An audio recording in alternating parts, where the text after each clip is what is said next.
After all these years, are you still the same person that showed up from day one? Or have you now changed? Maybe you have grown quieter, or even as the title of our episode today, you have become invisible. You've become the invisible spouse who has shrunk, who has disappeared almost in that relationship where your needs are no longer the priority. And this may have happened not in a dramatic way, not in any one particular moment, but just gradually over the years, quietly and incrementally. And you've reached a position where you have become the invisible spouse. How's this for a relationship dynamic? I was speaking to someone who said that me and my wife, we've never had an argument. And I said, how's that? He said, because whatever she says, it goes. I just listen to whatever she says. And I also met another person who said that my wife, she never argues. Whatever I say, she just does that. So in both these scenarios, you've got one where the wife is dictating and the husband obeys, and the other one, the husband dictates and the wife just submits to his every demand and request, and she doesn't put up an argument. So you have to ask yourself, is this a real healthy relationship? Or is this not a healthy relationship? In my opinion, this is not a healthy relationship simply because one party has completely surrendered their preferences, their choices, their opinions, and accommodated the other wholeheartedly, 100%. I wouldn't say wholeheartedly. Maybe they resent it. Maybe originally it was wholeheartedly, but over a period of time, they could have become resentful because they've now set the norm. And if they try to step outside of that norm, it will definitely disturb the dynamics of that particular relationship if that pattern had been going on for many, many years. So, what I want to do is ask yourself, were you more louder? And the question is, after all these years, are you still the same person that showed up from day one? Or have you now changed? Maybe you have grown quieter, or even as the title of our episode today, you have become invisible. You've become the invisible spouse who has shrunk, who has disappeared almost in that relationship where your needs are no longer the priority. And this may have happened not in a dramatic way, not in any one particular moment, but just gradually over the years, quietly and incrementally. And you've reached a position where you have become the invisible spouse. Let's put this in the context of a real life story of somebody that I have known, their journey from where they were to where they are now, and maybe you can relate to that. And this is a story of a lady that I have known who, before she got married, she was very opinionated. She always had something to say. I wouldn't say she was dominant, but she was very visible. She loved to chat. She loved to chip into the conversation and give her opinion. Then she got married about 20 years ago. And as she got married with her current spouse, I say current, they are still married, living in part of an extended family. And she came from abroad. When she married into this family and to her current spouse, they didn't like this loud, opinionated person who always wants to have something to say about everything. Over a period of time, they tried to update her software. This is the best way of describing it. To such an extent where if they didn't like what she had to say, they dominated her, they pressurized her, and I believe, from what I've heard, domestic violence was involved. And this is something that obviously which is very abhorrent and we deplore and we say to people that nobody should accept this, but there are people up and down, not just in this country, but around the world, who live in these relationships where domestic violence can be a norm.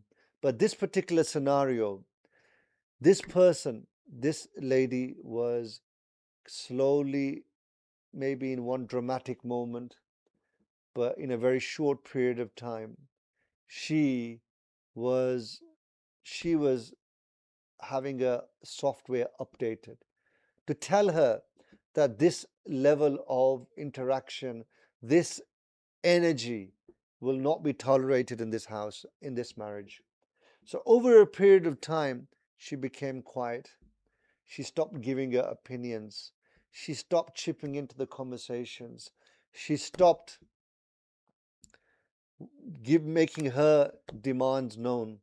And slowly, in a very quick sort of period of time, she's retreated into the background. She just became an invisible spouse who was just a housewife, who performed her duties, raised the kids. She knew exactly what was expected of her.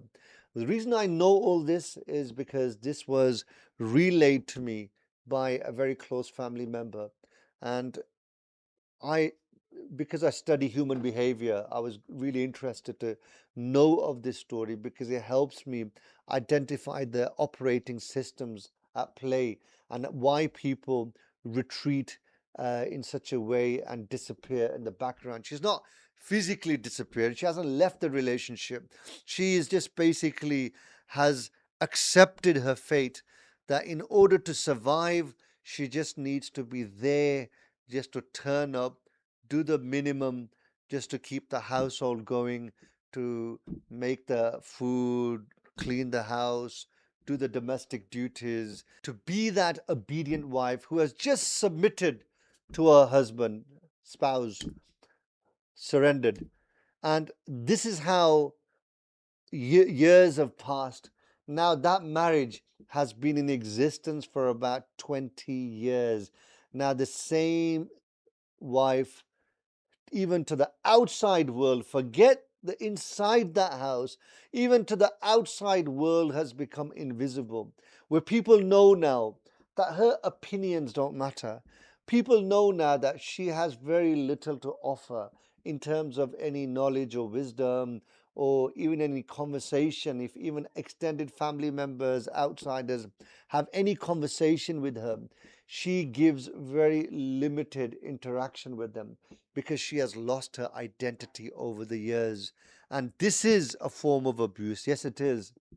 But I'm explaining a pattern of the invisible spouse, how the invisible spouse becomes who they become in terms of someone whose voice is no longer heard, someone who no longer has influence, or they have recognized that if they speak or try to negotiate something for their own benefit or something that they want, it can have real life consequences.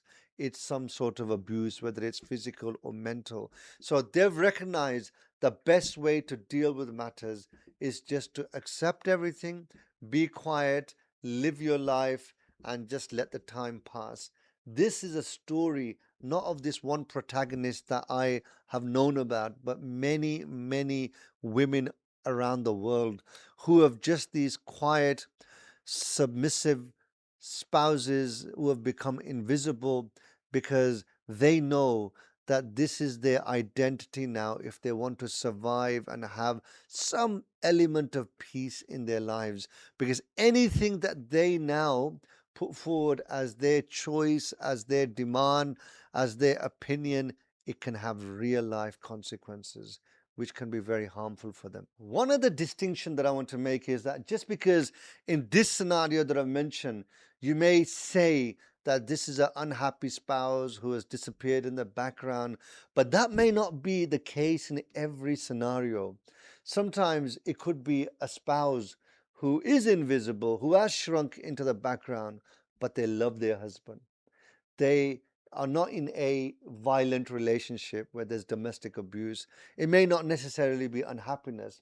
They often they genuinely love their partner, but they feel more like their joy should be sacrificed at the expense of their spouse, because they've elevated their spouse to such a level. It could be husband sacrificing his happiness over the wife's happiness, or vice versa. It's restricted to a particular gender. So at the beginning, I've given both examples where a husband says, I just do whatever my wife tells me, and the other husband says, my wife just does everything that I tell her, and that's why we've never had an argument. And again, in both scenarios, irrespective of gender, it's an unhealthy relationship dynamic. But then it could be that husband, the spouse who says, I listen to my wife, and whatever she says goes, that may be a good thing for him. He's happy. So why would somebody else mind about that particular relationship setup? If he's happy, she's happy, why should anybody else care? So this is just something that you have to bear in mind as well, that this is not always based on suppression of one particular spouse or oppression in any way. It does not look like even weakness on the part of the spouse who is submissive or has become invisible, because they maybe just have a spouse that they just want to lean on to.